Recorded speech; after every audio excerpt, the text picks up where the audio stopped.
Inflation की वजह से हमें बड़ी नोट निकालनी पड़ती है।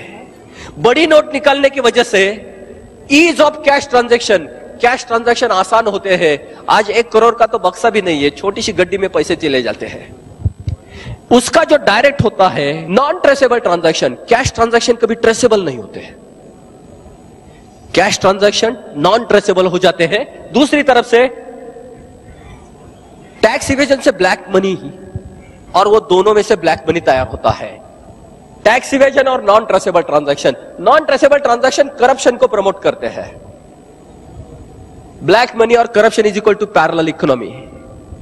दूसरी तरफ से लार्ज डिनोमिनेशन नोट की वजह से less use of banking system, हम बैंक में जाते ही नहीं है, अपना पैसा तैयार ही नहीं करते।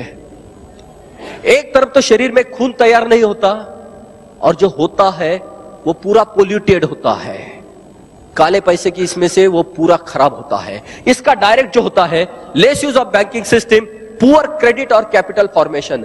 हमारे देश में पैसा बोरियों में पड़ा है, लेकिन कैपिटल नहीं है, भांडवल नहीं है, दिखाने के लिए सफेद है ही नहीं। Inadequate capital supply to economy, GDP growth slow down. बाबा जी हर इसमें बोलते हैं कि हमारी जीडीपी बहुत ज्यादा होनी चाहिए, वो होती नहीं है। जीडीपी कम डाउन होने की वजह से सरकार को जो टैक्सेस मिलते हैं, इनडायरेक्ट टैक्स, वैट हो, एक्साइज हो, वो कम मिलते हैं। ये विशेष सर्कल पूरा होता है। इनएडिक्वेट टैक्स और करप्शन, सरकार के पास ताकत भी नहीं है और करप्शन से ये देश लिपटा है। ये दोनों में से पुअर गवर्नेंस होता है। हमारे देश की आज सबसे बड़ी प्रॉब्लम पुअर गवर्नेंस की है।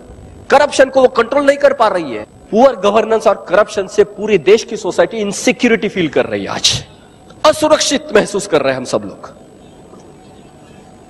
ये हमें लगता है ऐसा हो रहा है।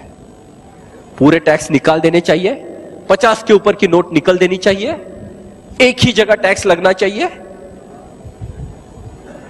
ट्रांजैक्शन पे। अभी कोई कंप्लायंस करना, किसी को टैक्स भरना नहीं है, कोई कुछ नहीं करना है। No compliance, no audits. आपके अकाउंट पे आया हुआ पैसा टैक्स भर के आया होगा।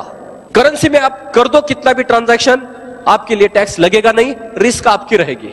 ये जो है, ये आपका सामने यही 5 पॉइंट का प्रपोजल है जिसके बारे में हम बात कर रहे हैं। ये जो सॉल्यूशन है, नहीं बाकी का जो है वो हमारी इंटरप्रिटेशन है, वो उसके ऊपर तो आप बहुत बहस कर सकते हैं। जो हम इसकी बात कर रहे हैं कि जो सॉल्यूशन जो रख रहे हैं, हमारा इंटरप्रिटेशन हमने पहले बताया कि एक दवाई कैसी होती है, तो हमारा डायग्नोसिस की बात कर रहे हैं। वो डायग्नोसिस गलत हो सकता है, लेकिन ये बात है मेडिसिन की बात है, ये आपके सामने रखेंगे। ये पॉइंट आपके सामने हर बार रहेंगे। अभी मैं सिर्फ आपको ये मेडिसिन लेने के बाद क्या परिणाम हो सकते मैं आपसे ये करूंगा। हमने सिर्फ 4 इंजेक्शन अभी बात की है। वो 4 इंजेक्शन है। बैंक ट्रांजैक्शन टैक्स एक ही टैक्स रहेगा, 50 के ऊपर की नोट चली जाएगी, 2000 के ऊपर का लीगल प्रोटेक्शन चला जाएगा, और लास्ट का इंजेक्शन बहुत इंपॉर्टेंट है। आज का पूरा काला पैसा एक बार बैंक में जमा हो जाएगा, उसके ऊपर 2% कट जाएगा, कोई कुछ नहीं पूछेगा। VDIS अभी तक 4 बार आ गई है, ये लास्ट बार। आपके पास 10,000 करोड़ है, आपका नाम कुछ भी है, लाके डालिए, आपको कोई कुछ नहीं पूछेगा। सिर्फ नोट असली है या जाली है ये देख लिया जाएगा। एक बार ये फिल्टर जरूरी है। आपका पैसा भी ट्रेसेबल होगा। एक बार VDS, सुप्रीम कोर्ट ने अभी बोला है कि अभी ये लास्ट टाइम आई थी कि हर बार अगर आप ऐसा करेंगे तो ईमानदार आदमी को क्या मिलेगा। ये लास्ट करेक्शन है। ना इसके बाद टैक्स रहेगा, ना VDS की जरूरत पड़ेगी, क्योंकि उसके बाद टैक्स ही नहीं रहेगा। ये 4 का इंजेक्शन का आप सिर्फ परिणाम देखिए क्या होता है। आपके सामने सीधी बात आएगी। High value cash transaction not practical. 50 के करेंसी की नोट में आप बोरियों में तो पैसा ले नहीं जा सकेंगे, उसको तो पुलिस प्रोटेक्शन भी नहीं है। कोई भी आपको लेके लूट जाएगा तो आप कुछ नहीं कर पाएंगे। High value cash transaction not practical नहीं होंगे। इसका मतलब जो होगा इंक्रीजिंग बैंकिंग ट्रांजैक्शन बढ़ेंगे। अगर कैश ट्रांजैक्शन प्रैक्टिकल नहीं है तो आप बैंक ट्रांजैक्शन बढ़ सकते हो, उसके सिवा क्या हो सकता है। और उस जगह आपको बैंक ट्रांजैक्शन टैक्स लगेगा। इसका मतलब होगा tax revenue increases by orders of magnitude. सरकार को ह्यूज टैक्सेशन आएगा। Adequate revenue to government. सरकार यानी वो टंकी भरेगी, कितना आएगा, जैसे बाबूजी ने बताया था।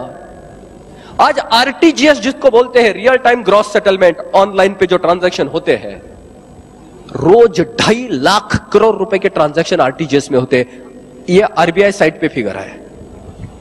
उसके ऊपर अगर 2% टैक्स लग गए तो रोज के 5,000 करोड़, 2.5 लाख के 2% 5,000 करोड़ रोज का टैक्स। रोज अगर 2.5 लाख करोड़ के ट्रांजैक्शन है उसमें 2% का टैक्स लगेगा, 5,000 करोड़ रोज का ट्रांजैक्शन टैक्स हो गया कलेक्ट। मल्टीप्लाई बाय 300 डेज, 65 दिन बैंक की छुट्टी, 15 लाख करोड़ रुपया। आज हमारे देश में total taxation local body, state और सेंट्रल का सब मिलके 12.5 लाख करोड़ रुपया है। 15 लाख करोड़ रुपए में आरटीजीएस की आज बात कर रहा हूं सिर्फ। आप ये करेंसी ट्रांजैक्शन आप तो जानते ही है कि हमारे बैंक ट्रांजैक्शन से कितने गुना ज्यादा है। करेंसी कॉम्प्रेस होगी तो कितनी बड़ी मात्रा में बैंक ट्रांजैक्शन चलेगी। 2% नहीं, वो 0.5% हमारे लिए बहुत बड़ी टैक्स होगी। Tax collection is simplified, opportunity for corruption eliminated, black money eliminated. आपको टैक्स ही भरना नहीं तो काला पैसा बनेगा ही नहीं, स्टैंप ड्यूटी नहीं, कुछ भी टैक्स नहीं है। Second, fake currency eliminated. 39 रुपए में 50 रुपए छपवाना परवड़ेगा नहीं किसी को। ये दोनों का अल्टीमेट होगा, ब्लैक मनी भी नहीं और फेक मनी भी नहीं है। Anti social and anti national elements effectively checked. Corruption पे भी चेक आएगा क्योंकि आपके पास व्हीकल ही नहीं होगा नहीं। Part of BT to goes to bank and increase in banking transaction. हर ट्रांजैक्शन पे बैंक को कमीशन मिलेगा और बैंकिंग के ट्रांजैक्शन बढ़ेंगे। इसका डायरेक्ट रिजल्ट जो आएगा, net banking revenue increased. Bank को इंटरेस्ट की जगह और एक पैरेलल रेवेन्यू सोर्स आएगा, इससे बैंकिंग रेवेन्यू बढ़ेगा। उसका डायरेक्ट इफेक्ट है ग्लोबली कॉम्पिटिटिव इंटरेस्ट रेट। हमारे पास रिक्वायरमेंट बहुत है, पोटेंशियल है, परचेसिंग पावर मिलेगी, ग्लोबली कॉम्पिटिटिव इंटरेस्ट रेट। अगर 4% 5% से हमें सबके लिए पैसा मिलने लगेगा, किसानों को, एजुकेशन को, व्हीकल को, हाउसिंग को, चीप एंड इजी कैपिटल, पैसा आसान भी होगा और सस्ता भी होगा। इसका डायरेक्ट इफेक्ट है purchasing power of a society as a whole increased. यही होता है, सिर्फ यही होता है इकोनॉमिक्स में। आज अमेरिका में जो डर है इंटरेस्ट रेट बढ़ने के डर है और सोसाइटी की परचेसिंग पावर डाउन जाएगी, यही डर है। Market demand boosted, purchasing power बढ़ेगी, जरूरतें हैं तो मार्केट की डिमांड बढ़ेगी। उसका direct effect industry trade supply stimulated, रोजगार बढ़ेगा, कारखाने चलेंगे, बिजनेस चलेंगे, पैसा है, बढ़ोतरी। Commodities and services are freed from tax influence, prices drop. आज हम सबको मालूम है हर चीज के ऊपर कम से कम 30% या 35% टैक्सेस होते हैं। हर चीज के ऊपर एक्साइज होती है, हर चीज के ऊपर वैट होता है, हर चीज के ऊपर टैक्सेस होते हैं, लोकल बॉडी के टैक्सेस। हमें मालूम है कि पेट्रोल की कीमत कितनी है मार्केट में, उसके ऊपर टैक्सेस कितने हैं। 65 रुपए की कीमत जो है पेट्रोल की, उसकी रियल प्राइस जो है वो 27 रुपया कुछ पैसा है, ऊपर के सब टैक्सेस है। हर चीज के ऊपर टैक्सेस होते हैं, वो कम से कम 35% तक उसका कंपाउंडिंग होता है।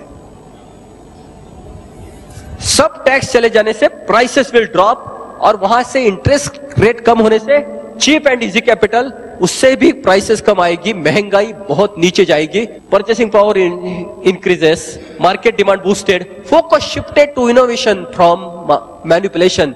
हम काली पैसे की जगह हम सफेद पैसे की बात करेंगे, क्वालिटी की बात करेंगे, इंप्रूवमेंट की बात होगी। ये पैसा छुपाना कहां, फिर वो स्विस बैंक में रखना कैसे, फिर उसको वापस कैसे लेना, फिर वो मॉरिशस रूट कैसे करना, कोई जरूरत नहीं रहेगी। पैसा यहां घूमेगा, यहां होगा। Industry trade supply stimulated, black money is converted into white money, supply regulated. बड़ी नोट भी नहीं है तो एक बार सब कुछ ला के डालो, वीडियास। आपको कोई पूछेगा नहीं 28,000 कहां से आए, 28,000 करोड़ ये इकोनॉमी में आ जाएंगे तो लोगों को सस्ते इसमें कर्जा मिलेगा और नीचे तक वो परकोलेट होगा। आपका पैसा तिजोरी में जो पड़ा है वो किसी के काम का नहीं है, नीचे आना चाहिए उसको। Tax revenue increases by orders of magnitude, adequate revenue to government. ये तीन जो है, anti social, anti national element effectively checked, industry trade supply stimulated और एडिक्वेट रेवेन्यू टू गवर्नमेंट, इसके direct effect social security restored. Anti national और anti social element को अगर check हो गया तो सोशल सिक्योरिटी आएगी। दूसरी तरफ से government debt check, fiscal deficit recovered. हर लोकल बॉडी से लेकर स्टेट्स, गवर्नमेंट और सेंट्रल बॉडी को हर ट्रांजैक्शन पे टैक्स मिलते रहेगा। जितना सरकार खर्चा करेगी वहां से टैक्स मिलता ही रहेगा। सरकार को सिर्फ खर्चा करने का यही रोल रहेगा। अभी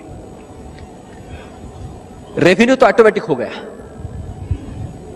एम्पावर्ड गवर्नमेंट, वो टंकी भर जाएगी, लीकेज निकल गया और हर सर्कुलेशन में से पैसा आ गया। एम्पावर्ड गवर्नमेंट, जो हमारे यहां था वीक गवर्नमेंट, ये पहले इसमें एम्पावर्ड गवर्नमेंट यहां आएगा। दूसरी बार एम्प्लॉयमेंट अपॉर्चुनिटी बढ़ेगी, ट्रेड बिजनेस बढ़ेगा, पैसा गांव गांव तक घूमने लगेगा, तो वहां के पैसे, वहां के रोजगार बढ़ेंगे। ये नक्सलाइट मूवमेंट को एक चेकआउट हो जाएगा, देश में आबादी और शांति आने के चांसेस है। Social security record, appropriate subsidies, सरकार के पास पैसा आएगा तो social health, social education, social infrastructure पे सरकार पैसा लगाएगी। आज प्राइवेट नहीं लगाएंगे। आज सोशल हॉस्पिटल में क्या कंडीशंस है, सोशल एजुकेशन के क्या हाल, सरकार के पास पैसे नहीं है। प्राइवेट तो परवड़ेगी नहीं, जिसको परवड़ेगी वो सिर्फ ऊपर जा रहा है। सरकार के पास पैसा आएगा तो गरीब लोगों तक वो पहुंचेगा। Globally competent agro segment, budgetary provision for political system, सरकार के पास पैसा आएगा तो पहले इलेक्शन के लिए और पॉलिटिक्स के लिए सफेद पैसा देना पड़ेगा, काले पैसे से हमें उनको तोड़ना पड़ेगा, इससे काला पैसा चले जाएगा। और budgetary provision for political system, black money eliminated और budgetary provision for political system, cleansed political system. हम ये चाहते हैं, इसकी से कुछ नहीं होगा। हमारी राजकारण शुद्ध होनी चाहिए, काला पैसा चले जाएगा और सफेद पैसे पे वो चलेगा। Clinched political system, empowered government and clinched political, ये दो सिर्फ इफेक्टिव गवर्नेंस दे सकते हैं। जो पुअर गवर्नेंस से हमने बात की थी, अब इफेक्टिव गवर्नेंस तक आ गए। That's the end, empowered India what we dream. जय हिंद।